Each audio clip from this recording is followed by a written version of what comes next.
Hello everyone, कैसे हैं आप सब लोग। आज की जो क्लास है वो हमारे rent UP rent control act के का जो सीरीज चल रहा है उसकी उसका थर्ड लेक्चर है, थर्ड क्लास है उसका। और हम चैप्टर 2 के बारे में बात करेंगे। इसके पहले सेक्शन 3 तक मैंने दो वीडियोस ऑलरेडी अपलोड कर रखी हैं आप लोगों के लिए। आप लोग उसको देख सकते हैं और वो फुल्ली उससे आप लोगों को हेल्प भी मिल रहा होगा। चैप्टर 2 जो है वो सेक्शन 4 टू सेक्शन 10 है, 6 सेक्शन हैं उसमें टोटल। आइए देखते हैं इन सेक्शंस में कौन सा सेक्शन ज्यादा इम्पोर्टेंट है, कहाँ से क्वेश्चन ज्यादा पूछे जा सकते हैं, प्री में कौन सा पॉइंट बनता है और मेंस में कौन सा पॉइंट बनता है। जैसा कि आप सब लोगों को दिख रहा होगा, चैप्टर 2 क्या है। It is about regulation of rent. मैं एक बार आप लोगों को थोड़ा सा क्विक रिवीजन दे दूं। तो अभी तक हम लोगों ने इस सेक्शन में, इस एक्ट में डेफिनेशन क्लॉज को देखा है, जो जो भी वर्ड्स आगे आएंगे उनका मतलब क्या है। और ये जो एक्ट है वो उत्तर प्रदेश में रेंट को, किराएदारी को रेगुलेट करने के लिए बनाया गया है। जो लैंडलॉर्ड है उसकी क्या रोल रिस्पॉन्सिबिलिटी होगी और क्या राइट होगा, और जो टीनेंट है उसकी रोल रिस्पॉन्सिबिलिटी और राइट्स को हम पढ़ेंगे। और अगर इनके बीच में रेंट को लेके किसी तरीके का कोई भी डिस्प्यूट होता है तो कौन सी अथॉरिटी उसको डिसाइड करेगी, ये चीजें देखेंगे। सेक्शन 4 कहता है prohibition of premium and rent payable generally. थोड़ा सा ध्यान रखेंगे सेक्शंस को भी, जो लोग यूपीएसजेएस के लिए तैयारी कर रहे हैं वो सेक्शंस को भी तैयार करेंगे। इंडेक्स वाले क्वेश्चन है, आते हैं, जैसे पूछ लिया कि prohibition of premium and rent payable generally किस सेक्शन में दिया हुआ है, तो आपको पता होना चाहिए सेक्शन 4 में ये बात कही गई है। आइए देखते हैं क्या कहता है। नो लैंडलॉर्ड शैल, देखो मैंडेटरी है यहाँ पे, जहां पे भी शैल वर्ड यूज होता है वो मैंडेटरी हो जाता है। No landlord shall take or receive for admitting a tenant to any building any premium or additional payment over and above the rent payable therefor. तो ये क्या है, this is duty of landlord.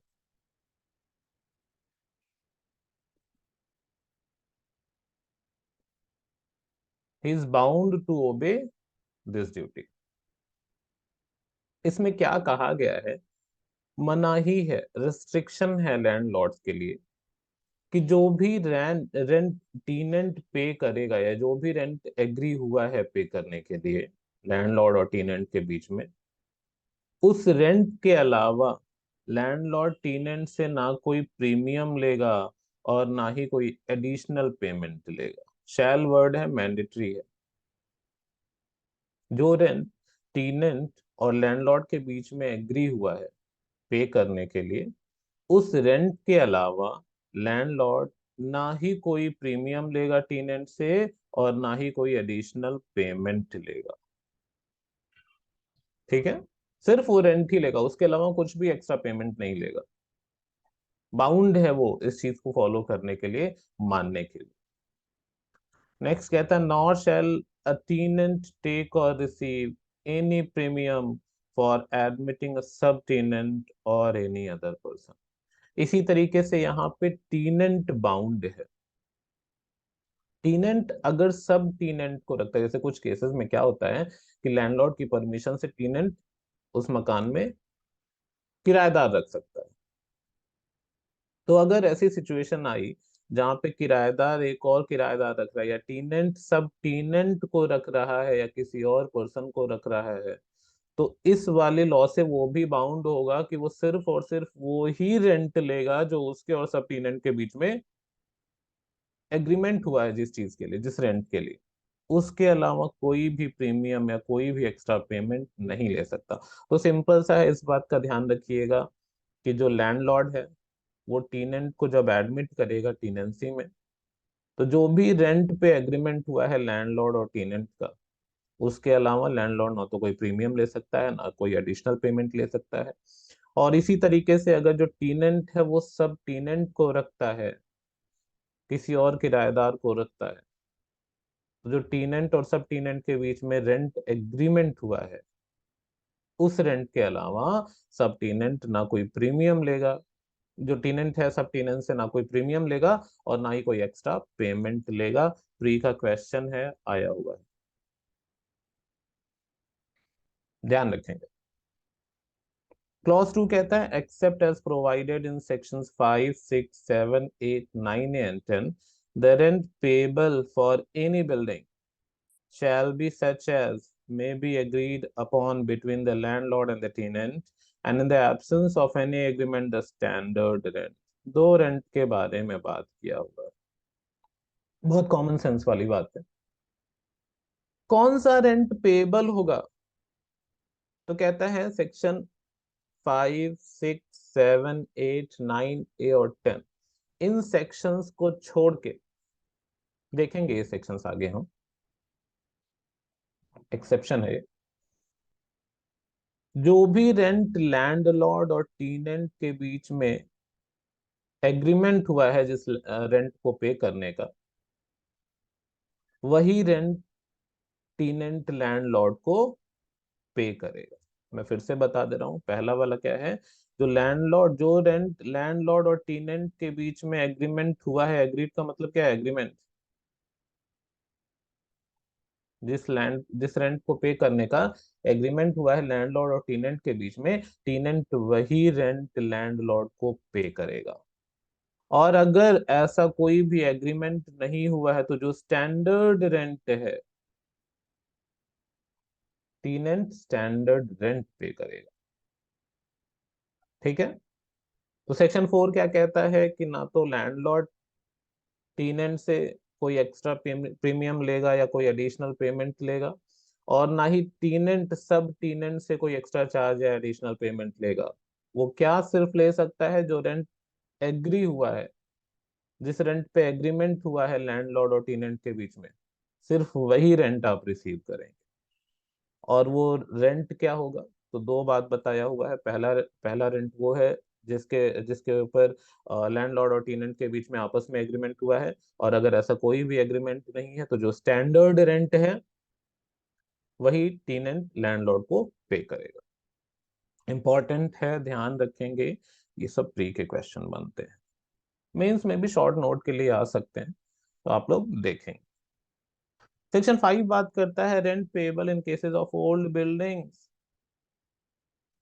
Old building के relation में कौन सा rent payable होगा, in the case of tenancy continuing from before the commencement of this act.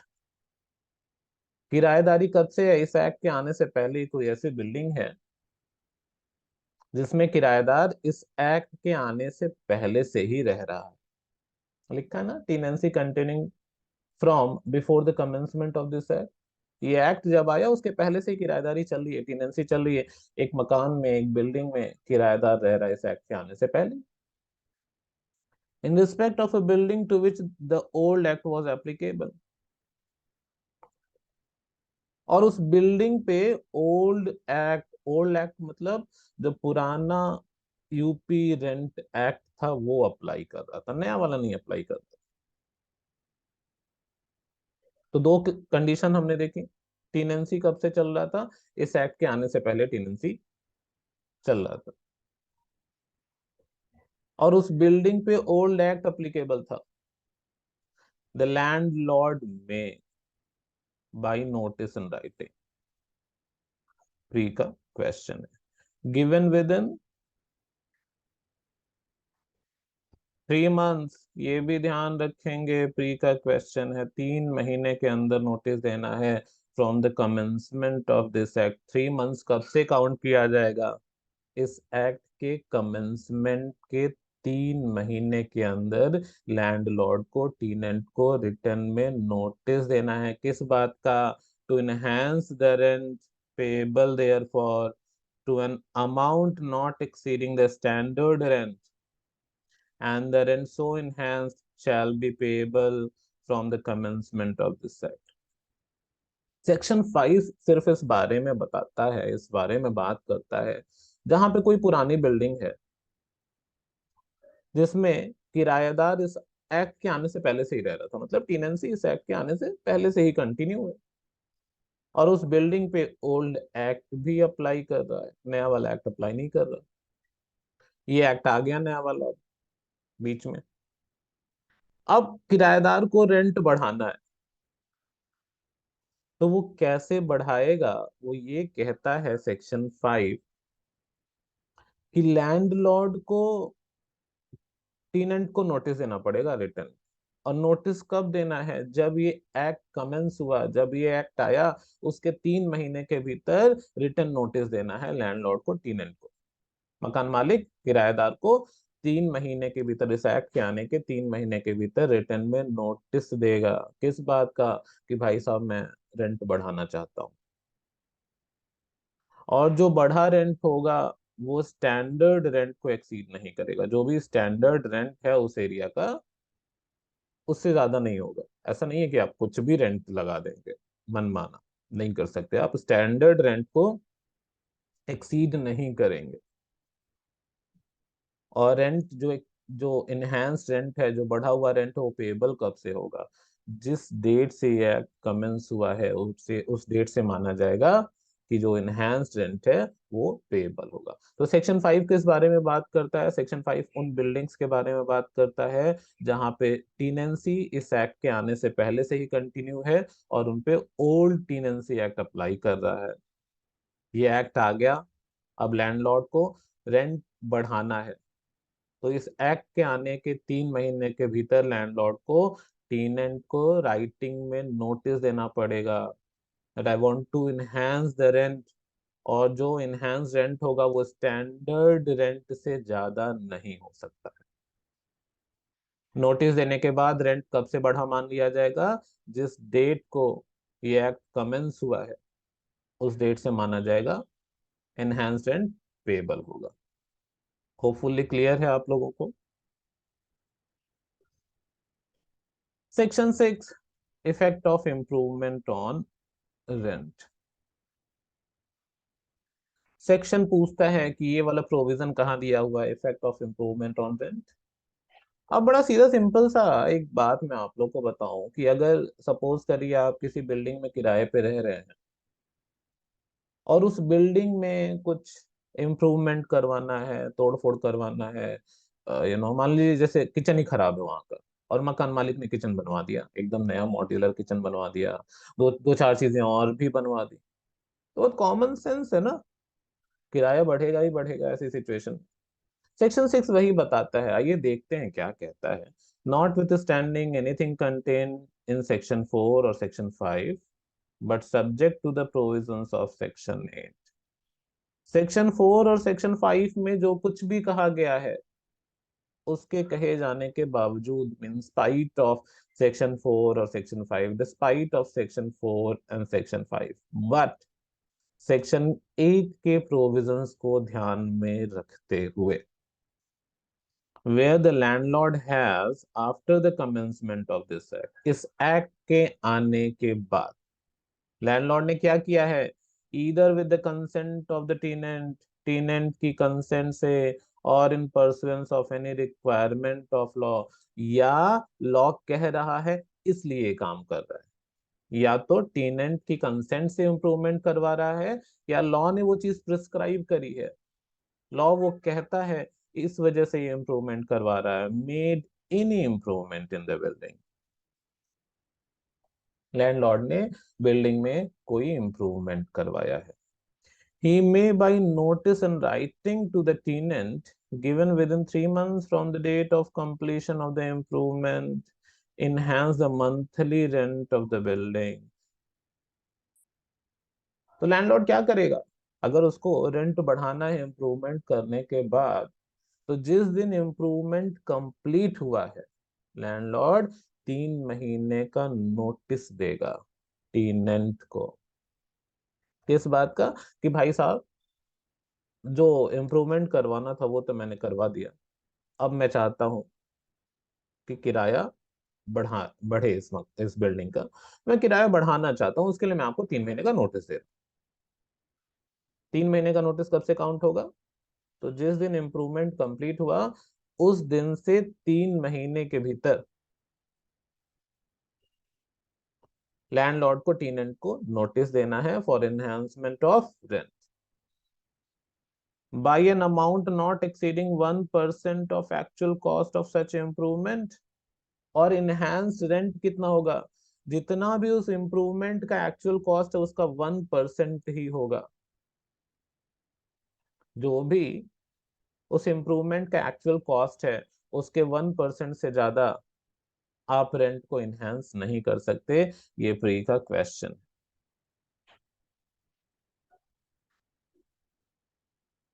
Pre का क्वेश्चन है। With effect from the said date and thereupon the standard rent of that building shall stand enhanced accordingly। तो जो भी वो 1% भी रखना चाहता है तो 1% या उससे कम रखना चाहता है तो उससे कम रख के स्टैंडर्ड रेंट को बढ़ा देगा। सेक्शन 6 सीधा सिंपल सा ये बात कहता है कि अगर मकान मालिक ने मकान में कुछ भी इम्प्रूवमेंट करवाया है, कुछ भी बनवाया है इस एक्ट के आने के बाद, और वो चाहता है कि उसने वो काम करवाए इसलिए मकान का किराया बढ़े, बिल्डिंग का किराया बढ़े, तो जिस दिन वो इम्प्रूवमेंट किया गया, कंप्लीट हुआ, उसके 3 महीने के भीतर मकान मालिक किराएदार को रिटर्न में नोटिस देगा। उस नोटिस में क्या बताएगा कि वो किराया बढ़ाना चाहता है। एक लिमिटेशन ये लगा दी गई है कि कितना किराया बढ़ेगा, मैक्सिमम रेंट कितना हो सकता है इसमें। तो जो एक्चुअल कॉस्ट है इम्प्रूवमेंट की उसके 1% से ज्यादा आप किराया बढ़ा नहीं सकते। जो एक्चुअल कॉस्ट आपको लगा, वो जो एक्चुअल मनी आपने इम्प्रूवमेंट में लगाया हुआ है उसका 1% से ज्यादा आप किराया नहीं बढ़ा सकते। वही आपका स्टैंडर्ड रेंट होगा और स्टैंडर्ड रेंट अकॉर्डिंगली बढ़ जाएगा। सेक्शन 7 लाइबिलिटी टू पे टैक्सेस। देखो कुछ खास ये सब कहता नहीं, ये सब क्या, ये सब कॉमन सेंस वाली बातें हैं और शायद हम रोजमर्रा की जिंदगी में ये सारी चीजें देखते और सुनते भी रहते हैं। तो बड़ा इजी सा एक्ट है, बड़ा आसान है। लोगों को लोकल एक्ट डिफिकल्ट लगता है बट एक्चुअल में है नहीं। अगर आप अच्छे से पढ़ेंगे, समझदारी से पढ़ेंगे और ध्यान रखेंगे चीजों का तो कुछ भी डिफिकल्ट है नहीं। सेक्शन 7 लाइबिलिटी टू पे taxes. Subject to any contract in writing to the contrary, but notwithstanding anything contained in Section 149 of Uttar Pradesh Municipalities Act 1916, the tenant shall be liable to pay to the landlord in addition to and as part of the rent, addition and part of the rent, the following taxes or proportionate part thereof, if any, payable in respect of building or part under this tenancy, namely the water tax। अब देखिए, जब आप मकान किराए पे लेते हैं तो मकान मालिक और किराएदार के बीच में कॉन्ट्रैक्ट होता है जिसे हम रेंट एग्रीमेंट कहते हैं। उसमें लिखा रहता है ना कि क्या रेस्पॉन्सिबिलिटी, क्या रोल टेनेंट पे करेगा, उसको कितना मंथली रेंट देना है, और रेंट के साथ अगर कोई टैक्स देना है तो वो टैक्स भी कौन पे करेगा, टेनेंट पे करेगा। नहीं देना है तो वो नहीं लिखा रहेगा। ये वही बता रहा है कौन कौन से टैक्स टेनेंट पे करेगा। देखिए प्री का क्वेश्चन बनता है, यूपी रेंट कंट्रोल एक्ट में टेनेंट को कौन कौन से टैक्सेस पे करने हैं, सेक्शन 7 वही बताता है। तो सबसे पहले कह रहा है वाटर टैक्स। पानी जितना आप यूज करेंगे उसका उस हिसाब से बिल आएगा, आपको पे करना रहेगा। दूसरा, 25% of every such enhancement in house tax made after the commencement of this act or such portion thereof as is not occasioned on account of the increase in the assessment of the building as a result of the enhancement of rent under the provision of section 5। मैं एक बार इसको फिर से read कर रहा हूँ, ध्यान से देखिए। 25% of every such enhancement in house tax made after commencement of this act or such portion thereof as is not occasioned on account of the increase in the assessment of the building as a result of the enhancement of rent under the provisions of section 5। इस act के आने के बाद जो भी house tax है increase हो रहा है उसका 25% कौन देगा? टीनेंट देगा। इस एक्ट के, ये जो टीनेंसी एक्ट है या रेंट कंट्रोल एक्ट है, इसके आने के बाद जो भी हाउस टैक्स बन रहा है उस हाउस टैक्स का 25%, ये प्री का क्वेश्चन है, ध्यान रखेंगे, कौन देगा? टीनेंट देगा। या जो भी लैंडलॉर्ड और टीनेंट के बीच में एग्रीमेंट हुआ है, जो भी पोर्शन, जो भी पार्ट पे करने का हाउस टैक्स का, वो पोर्शन टीनेंट पे करेगा।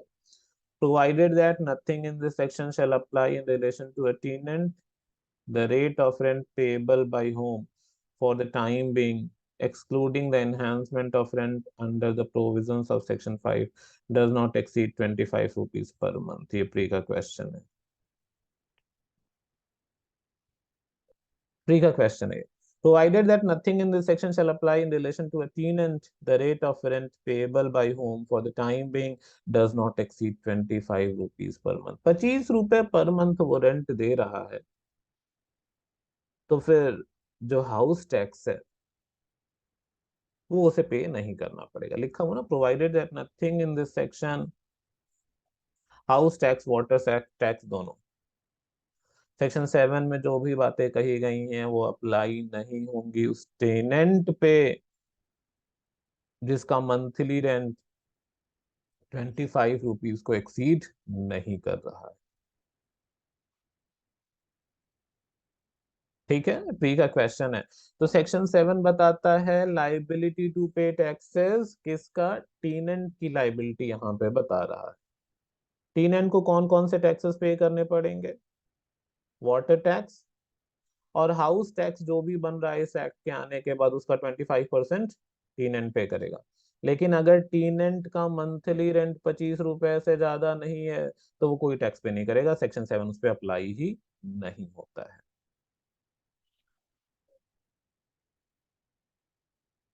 सेक्शन 8,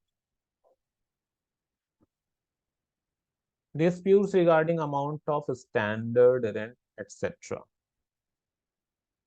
सेक्शन 8 डिस्प्यूट्स के बारे में बात करता है। डिस्प्यूट किस चीज के बारे में? जब स्टैंडर्ड रेंट के बारे में डिस्प्यूट अराइज हुआ है तो।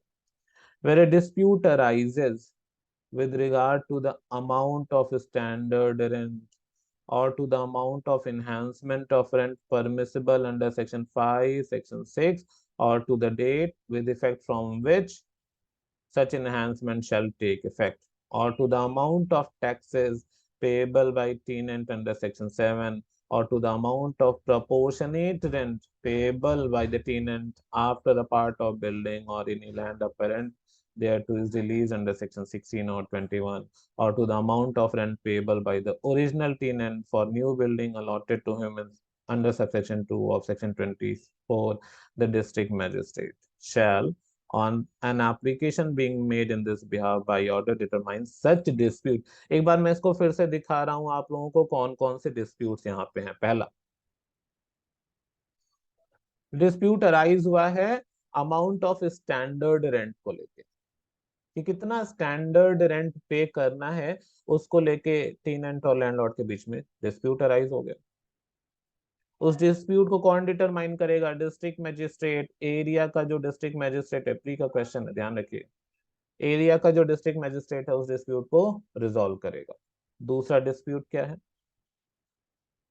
Dispute to the amount of enhancement of rent permissible under section 5, 6, जो रेंट इनहेंस किया गया है, बढ़ाया गया, उसको लेके डिस्प्यूट अराइज हो गया लैंडलॉर्ड और टेनेंट में, कौन रिजॉल्व करेगा? एरिया का district magistrate.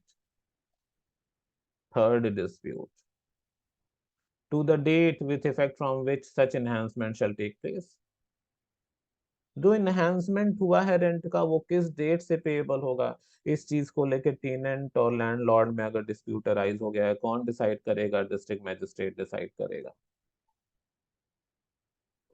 Fourth dispute to the amount of taxes payable by tenant under section 7। Section 7 में जो हमने अभी देखा है वाटर टैक्स और हाउस टैक्स का, कितना अमाउंट पे करना है उसमें, इस चीज को लेके अगर डिस्प्यूट अराइज हुआ, कौन करेगा रिजॉल्व? डिस्ट्रिक्ट मैजिस्ट्रेट करेगा। Fifth, to the amount of proportionate rent payable by the tenant after part of the building or any land appurtenant thereto is released under section 16 or 21।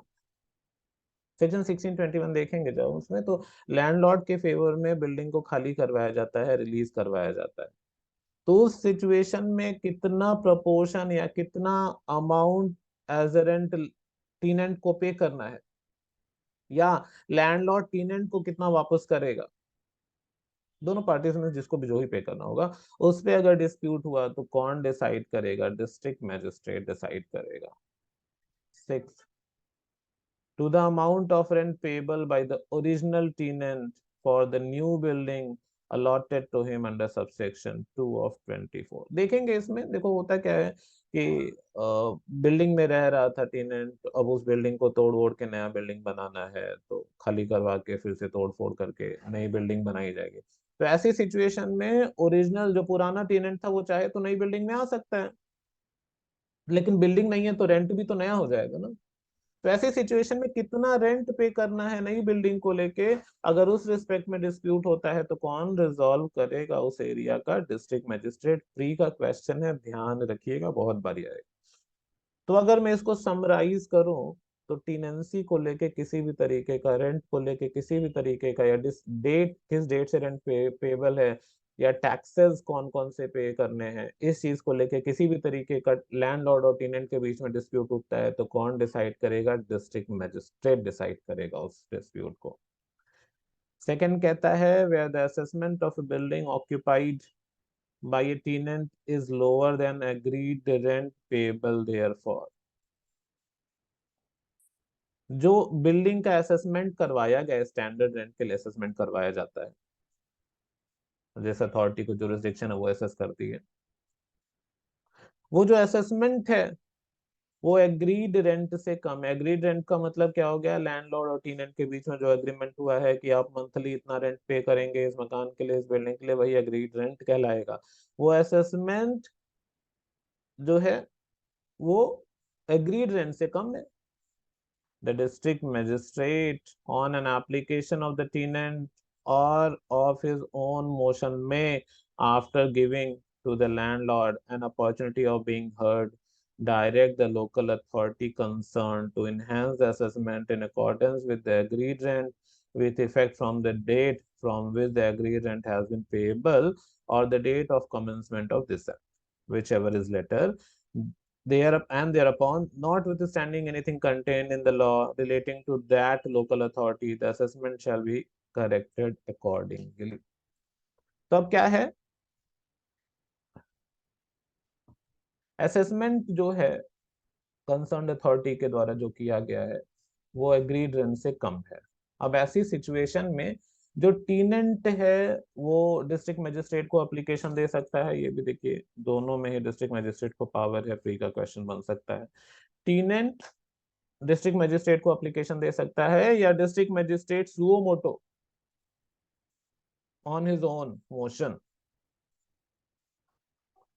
जो concerned authority है उसको बोलेगा कि आप assessment को बढ़ाओ। लेकिन उसको ये बोलने से पहले रूल ऑफ नेचुरल जस्टिस को फॉलो करना पड़ेगा। और रूल ऑफ नेचुरल जस्टिस क्या है कि कोई भी डिसीजन लेने से पहले जो डिसाइडिंग अथॉरिटी उसको दोनों पार्टीज को सुनना पड़ता है।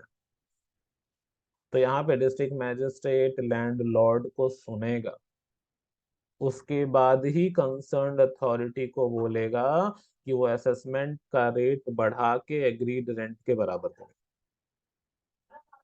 लिखा है ना? Direct the local authority concern to enhance assessment in accordance with the agreed rent. जो एग्रीड रेंट है उसके अकॉर्डिंग असेसमेंट को बढ़ाओ with effect from the date which the agreed rent has been payable। कब से? जिस दिन से एग्रीड रेंट पेबल है उसी दिन से वो असेसमेंट भी बढ़ेगा।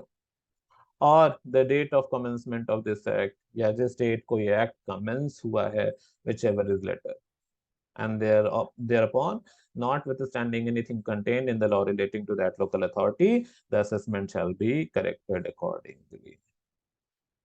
जब डिस्ट्रिक्ट मजिस्ट्रेट ने ऐसा ऑर्डर दे दिया तो असेसमेंट करेक्ट कर लिया जाएगा। तो सिंपल सी बात है, जहां पे असेसमेंट में और एग्रीड रेंट में डिफरेंस है, और डिफरेंस क्या है कि असेसमेंट एग्रीड रेंट से कम है, वहां पे डिस्ट्रिक्ट मजिस्ट्रेट को पावर है, या तो वो सुओ मोटो या टीनेंट के एप्लीकेशन पे जो कंसर्न्ड अथॉरिटी है उसको असेसमेंट को ठीक करने को कहेगा, वो एग्रीड रेंट के अकॉर्डिंगली करेक्ट करने को कहेगा। लेकिन करने से, ये ऑर्डर देने से पहले लैंडलॉर्ड को सुनना जरूरी है। ऐसा ऑर्डर अगर मैजिस्ट्रेट ने, डिस्ट्रिक्ट मैजिस्ट्रेट ने दे दिया तो कंसर्न्ड अथॉरिटी जो है वो असेसमेंट रेट को ठीक करेगा, और अकॉर्डिंगली उसके अकॉर्डिंग कौन सी डेट फिक्स होती है पेमेंट के लिए, वो करेक्टेड करेक्टेड जो असेसमेंट है वो उस पर्टिकुलर डेट से अप्लीकेबल माना जाए। Every order under subsection 1 or subsection 2 shall, subject to the result of any appeal preferred under section 10 be final. जो भी ऑर्डर सबसेक्शन 1 या सबसेक्शन 2 में डिस्ट्रिक्ट मजिस्ट्रेट के द्वारा दिया गया है, लिखा ना, subject to result of any appeal, वो अपीलेबल है, आप उसके खिलाफ अपील में हायर अथॉरिटी में जा सकते हैं। अगर अपीलेट अथॉरिटी ने डिस्ट्रिक्ट मजिस्ट्रेट के ऑर्डर को फाइनल कर दिया, या डिस्ट्रिक्ट मैजिस्ट्रेट के ऑर्डर पे ही मुहर लगा दिया है, डिस्ट्रिक्ट मैजिस्ट्रेट के ही ऑर्डर को अपना भी अपीलेट अथॉरिटी ने कंसेंट दे दिया, तो वो ऑर्डर फाइनल माना जाएगा। आई होप सेक्शन 8 तक आज क्लियर है। नेक्स्ट क्लास में मैं सेक्शन 9 और 10 कंप्लीट करवाऊंगा, बहुत ही इंपॉर्टेंट सेक्शंस हैं ये। लोकल एक्ट है, बहुत ध्यान से पढ़ना है, और उत्तर प्रदेश जुडिशियल सर्विसेज जो सिविल जज का पेपर उसके मेंस में आता है, Uttar Pradesh higher judicial services के प्री में आता है। मैं दोनों के हिसाब से आपको बताते चल रहा हूँ। नेक्स्ट जो क्लास होगी वो सेक्शन 9 और 10 में उसमें पढ़ाऊंगा, 1-2 दिन में मैं उसको भी अपलोड कर दूंगा। तब तक के लिए thank you so much everyone, bye bye and take care.